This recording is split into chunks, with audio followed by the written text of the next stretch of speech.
I've always been an artist.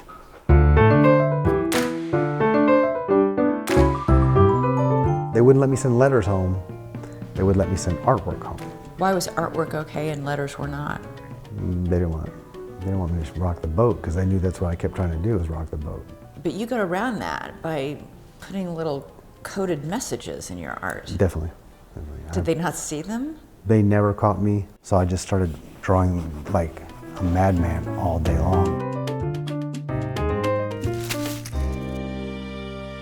So tell me why you were in China in 2012. What were you doing there? I was contracted by a company named ADM. They asked for helium gas. Why go all the way to China? That seems like a long way to go. There's a shortage in the USA, and we're talking not buying a couple of jars, we're talking about buying as many containers full and cylinders full as we could get per month for the next 5 years. Had you been to China before? No. So this was your first trip to Well, China? I had been in for a day from Macau one time, just to the market across the border, but I was there about 6 hours. Did anybody warn you about going to China? I've been warned for years. That's why I never went. What were the warnings? That don't go there unless you have a lot of money to pay off people, that people will cheat you, that especially businessmen, and that about the police arresting you for no reason. And the last night you were there, you called your mom from your hotel room. You were on the phone with her. Yes, talking to her. I talk to her every day when I'm out of the country. And what happened? It was probably about 10 bangs on the door, and the police broke in with a battering ram and about 20 police. A battering ram. Right, but it took them about 9 or 10 shots to get through the door. What did they say to you? They were screaming in Chinese. And you didn't speak any Chinese? Back then, no. And pointing guns in my face, pointing a gun directly on my head, and screaming in Chinese. And finally, one of them says, "Oh, we are the police." In English? Right, but that's pretty much all he could say. What did you think was happening? I didn't know. I thought it was maybe a shakedown. First, I thought maybe it was somebody trying to rob me because they were in plain clothes. They weren't wearing anything. Did you offer them money? No. What did you do? I didn't speak. Did you resist in any way? Yes. You did resist? I pushed the gun on my face. Because you thought you were being robbed? Yeah, several times. And he didn't stand away like a regular police officer would. He put it directly onto my forehead. And then he steps back and actually racked the slides. And then says, "We're police," and then they start pulling out handcuffs, this and that. Handcuff me, sit me there, don't say a word. And they load you onto the bus? And load me onto a bus. I assumed they were searching the room where there was nothing there anyway. So this was a roundup? It was a roundup. You were part of a roundup. How many people in total were It was arrested? 11 in total. 11 in total. And did anybody tell you why you were being rounded up? No. I could see some of the other guys probably knew each other, wouldn't tell anybody where they're going. Nobody's talking on there. To a police station, there for roughly 48 hours, then to a detention center. You're an American citizen. Did anybody you were provided no attempt to call anybody from the consulate? No. No attempt to call anybody at all from the United States government. They just rounded up an American citizen. Yes. Drove him 5 hours in the middle of the night on this bus, handcuffed, without telling you anything? Nothing. They're trying to be friendly, give you some water, this and that. When it got to me, they came in and said, "Do you know anything about ice drug?" I said, "What's about ice drug?" That's their term. Ice drug? Yeah, that's their term. And I said, "What the hell's an ice drug?" And then they said the word in Chinese.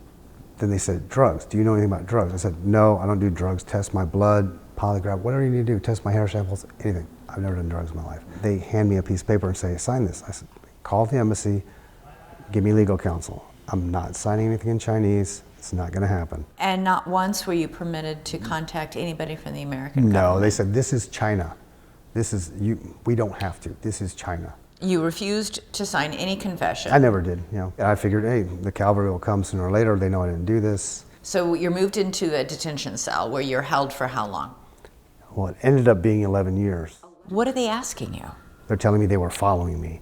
They're telling me, "We know you made drugs. Do you know this person? Do you know You that?" made drugs. They're So saying now they're I- accusing you of actually... Right. They accused me of making and selling drugs in a city I've never been to, in a country I hadn't been in. They had 22 witnesses that were not involved in the case. None of them ID'd me. None of them identified you? None of them. And they had 10 co-defendants who all said, "This guy has nothing to do with this. We don't know him. He was not involved." What was it like in there? There's no running water.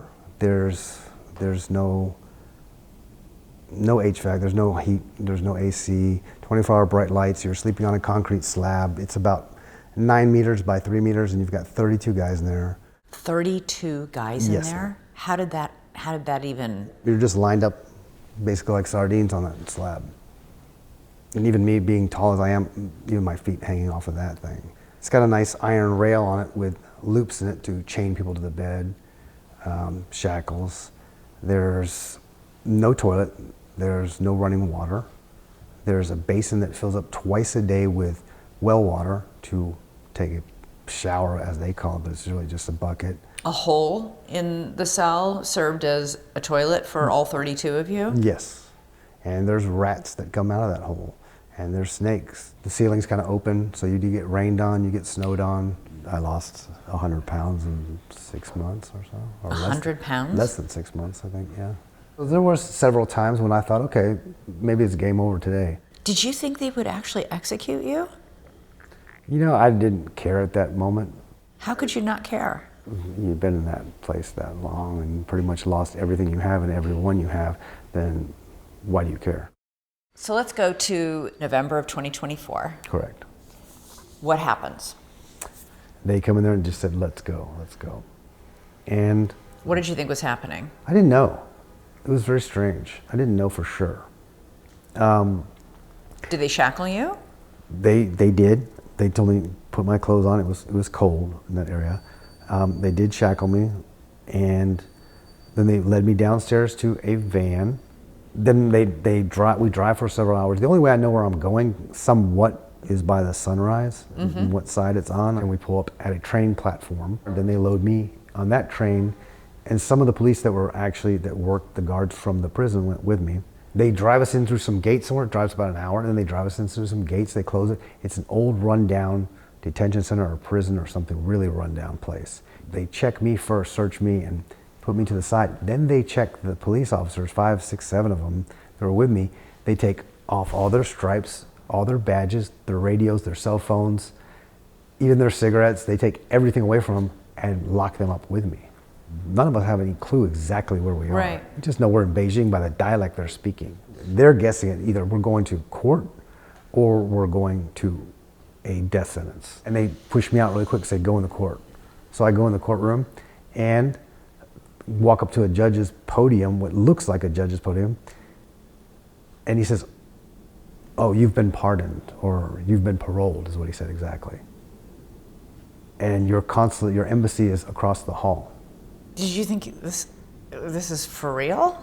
You know, I told him, I said, thanks, like that, just like that. I said, thanks, bye. And I walked across to, and Ambassador Burns and them were in that room with like basically a party in there, you know, with minus the alcohol. Really? Yes. And he said, he comes up and hugs me. He said, do you know where you are? I said, no. He said, you're in the VIP lounge at the Beijing airport on the tarmac. They had decked it out to look like a courtroom. But you were on the tarmac of Beijing's airport. Correct. And you walk out the door.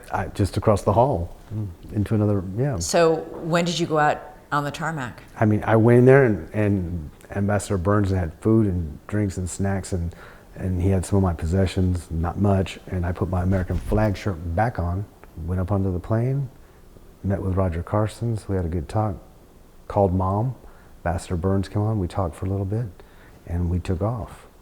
You must have been, were you in shock? I think so. They brought cheeseburgers. Cheeseburgers. That's what they did, yeah. How good did those cheeseburgers taste? Pretty good, yeah, they did. You have been invited to the State of the Union. Correct. You're going? Yes, definitely. Why is it important to be there? Somebody's got to represent us there. Yeah, I hope I get a chance to speak, say something about it. If you had the chance to say something to somebody while you're in Washington, D.C., while you're at our nation's capital, what would you say? Put some laws in place to help us. What kinds of laws? We could do new consular agreements. We could do prisoner trade agreements. I mean, like I said, we've given back tons of their fugitives. We don't have fugitives in China. People don't run to China unless they're Chinese citizens who've committed a crime here and run over there. Nobody else would hide there. Yeah. So we give back their fugitives and we split their assets all the time. Where do those assets go? I don't know. Okay, but it happens every day. Billions.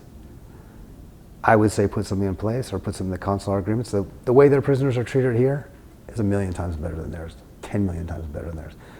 Equal treatment. We need to have maybe some safeguards in place for courts and such like that. And we need to put something in line for people when they come home to nothing, to have something for them. I can understand maybe if you're there 6 months or a year, okay, but when you're there as long as I've been, or anything over 5 years, I mean, things go, they disappear.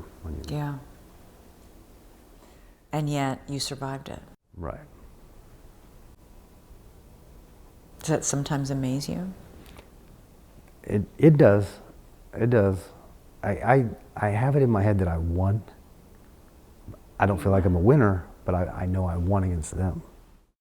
Thank you for watching. Subscribe below and download our NewsNation app right now on your phone, and you will get fact-based, unbiased news for all Americans.